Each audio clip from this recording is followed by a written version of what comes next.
et bienvenue dans le dessous des images qui tourne aujourd'hui son regard vers l'est de l'Europe en direction des pays baltes. Sortis du RSS il y a 35 ans, l'Estonie, la Lettonie et la Lituanie étaient toujours pourtant connectés au réseau électrique russe. De nouveau menacés par la Russie, les Baltes ont mis fin à cette longue dépendance le 9 février 2025. Lors d'une cérémonie très scénarisée, ils ont célébré leur raccordement à l'Europe. Un show festif et une image hautement symbolique pour ces anciens pays soviétiques qui ont toujours lutté pour une Europe plus indépendante face à son voisin russe.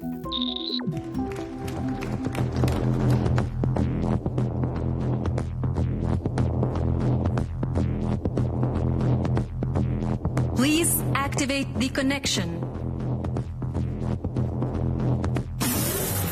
Une ambiance futuriste, des néons bleutés et une voix robotique, cette cérémonie officielle célèbre le raccordement des pays baltes au réseau électrique européen.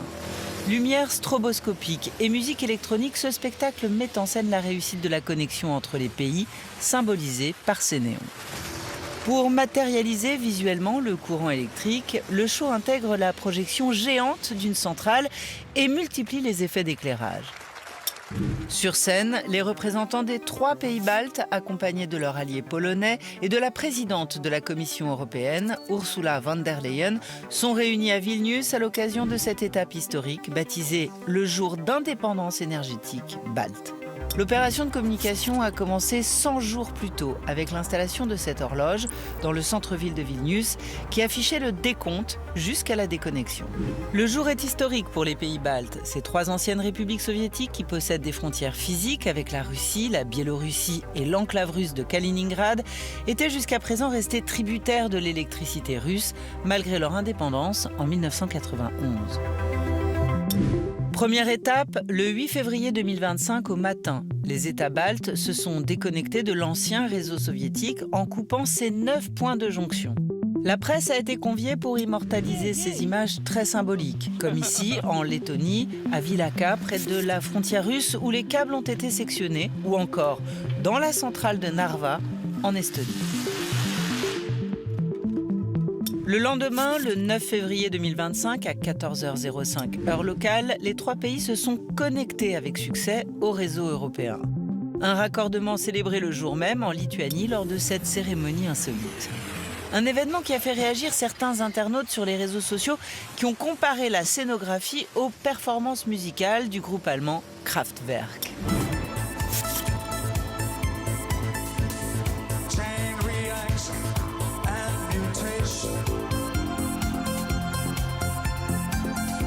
Un coup de com' étonnant pour l'Union européenne qui a fait le choix d'une mise en scène triomphale dans un contexte chaque jour plus tendu avec la Russie.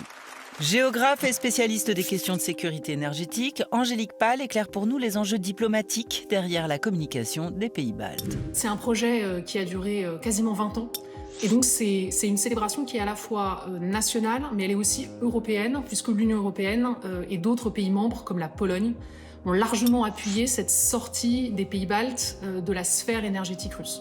Un soutien de l'Union européenne qui n'a pas toujours été une évidence, une partie de l'Europe ayant longtemps évité de se fâcher avec la Russie sur la question énergétique. Avant l'invasion de l'Ukraine par la Russie, le sujet énergétique il était très polarisé en Europe, avec d'une part une partie des pays d'Europe de l'Ouest, et notamment l'Allemagne en chef de file, qui construisait une relation très étroite sur le plan énergétique avec la Russie, et de l'autre, cette partie plus qui prônait l'indépendance vis-à-vis de la Russie, avec la Pologne et les pays baltes en chef de file.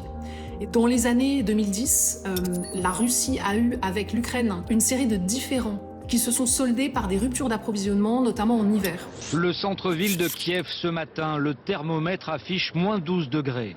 Depuis 36 heures, le pays est privé de gaz russe. C'est la 2e fois en 3 ans, toujours en plein hiver. Ça a cristallisé tout un récit autour de l'énergie comme arme de la part de la Russie. En 2022, l'invasion de l'Ukraine et les craintes des représailles russes sur les pays baltes ont accéléré un processus d'indépendance énergétique initié 18 ans auparavant. Dans ce contexte de guerre, l'enjeu est plus que jamais la défense de l'Europe. La cérémonie matérialise donc l'importance de cette déconnexion qui a coûté 1,6 milliard d'euros, financée à 75% par l'Union européenne. Le fait finalement de matérialiser cette coupure vis-à-vis du géant énergétique russe et d'inviter la présidence de la Commission européenne à participer à cette manifestation, c'est aussi une façon pour les pays baltes de montrer qu'ils ont gagné leur combat au sein de l'Union européenne dans la relation de dépendance avec la Russie. La Lituanie, qui a organisé au nom des pays baltes cette cérémonie spectaculaire, a fait appel à un metteur en scène d'opéra. Au programme, film d'archives sur l'histoire balte et hymne européen interprété à la guitare électrique.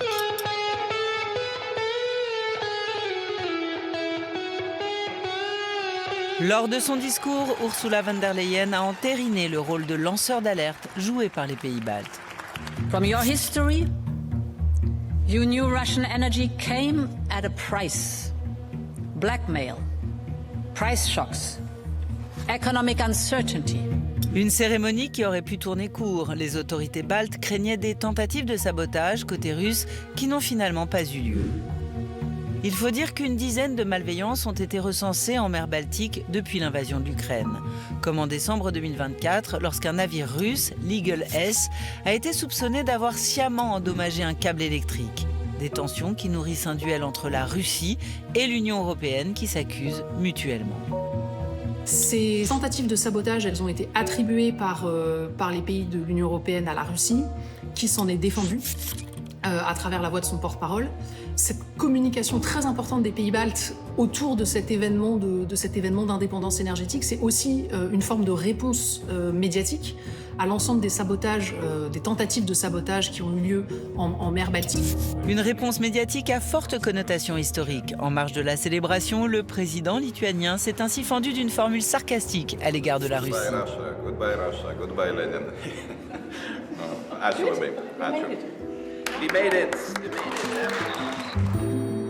Au revoir, Lénine. Des mots qui révèlent le traumatisme toujours aussi vif des pays baltes qui ont été annexés pendant plus d'un demi-siècle par l'URSS. Mais depuis la chute du rideau de fer, ces trois pays militent en faveur d'une indépendance totale vis-à-vis de la Russie. Et le sujet de l'énergie ressemble à un long feuilleton qui convoque une saga visuelle riche de nombreuses opérations symboliques. L'aspect symbolique le plus fort dans cet événement, c'est en effet un rappel à la relation entre les États baltes et la Russie. Et il y a vraiment une référence à l'histoire de l'Union soviétique derrière. Quand la Lituanie a déclaré son indépendance en mars 1990, donc avant l'effondrement de l'URSS, Moscou a réagi par un blocus à l'égard de la Lituanie, et qui était un blocus énergétique. On dit souvent que la Russie utilise son énergie comme une arme. C'est particulièrement vrai en fait pour les États baltes. En 2014, quand les Lituaniens ont inauguré leur terminal de gaz naturel liquéfié à Klaipėda, il y a eu une cérémonie en effet, et ils ont baptisé ce terminal indépendance. Donc on peut pas être plus clair dans le message qu'on est en train de passer. C'est intéressant de voir qu'on peut avoir des questions énergétiques qu'on pourrait considérer comme très triviales, mais qui vont prendre une dimension mémorielle et donc une dimension identitaire. Le combat pour l'indépendance mené par les pays baltes s'incarne notamment dans un événement historique resté dans les mémoires européennes. En 1989, 2 ans avant la chute de l'URSS, 2 millions d'Estoniens, de Lettons et de Lituaniens ont formé une chaîne humaine longue de 600 km reliant Tallinn à Vilnius. Ce geste, appelé la Voie balte, illustrait leur désir d'indépendance. Ce qui était intéressant, c'est que ce message, il était adressé à la fois à Moscou, mais il était adressé au reste du monde. Et ces centaines de milliers de personnes se sont rassemblées pour dire au monde, nous sommes là contre notre gré, mais nous avons en effet la volonté de devenir des pays indépendants. Dernier salut aux Lituaniens d'un grand acteur de l'histoire, Vladimir Ilitch Lénine. Comme les digues et comme les murs, les statues aussi doivent être abattues quand elles ont symbolisé le malheur trop longtemps. Indépendants depuis 1991 et intégrés à l'Union européenne en 2004, les pays baltes ont radicalement tourné la page de leur passé soviétique, en adoptant une économie libérale et en prônant une politique de défense totalement atlantiste. Dans cet épisode dramatique qu'on est en train de vivre, et évidemment lié aussi maintenant à l'arrivée de Donald Trump et à la façon dont l'administration américaine est en train de dire à l'Europe qu'il faut que l'Europe prenne en main sa sécurité et que les États-Unis ont l'intention d'aller voir un peu ailleurs. Donc du coup, peut-être on peut considérer que les Baltes sont un peu moins atlantistes ou en tout cas peut-être plus réalistes par rapport à cette reconfiguration des choses. Et aujourd'hui, je pense qu'ils sont plus européens que jamais. Une cohésion européenne mise à rude épreuve après l'annonce du gel des aides militaires américaines en Ukraine. Mais bien au-delà de l'indépendance énergétique, l'Union européenne a réagi beaucoup plus fermement en annonçant la création d'un plan de réarmement massif qui prévoit un investissement sans précédent pour la défense des 27. C'était une enquête d'Anna Baron pour le Dessous des images. Salut à tous.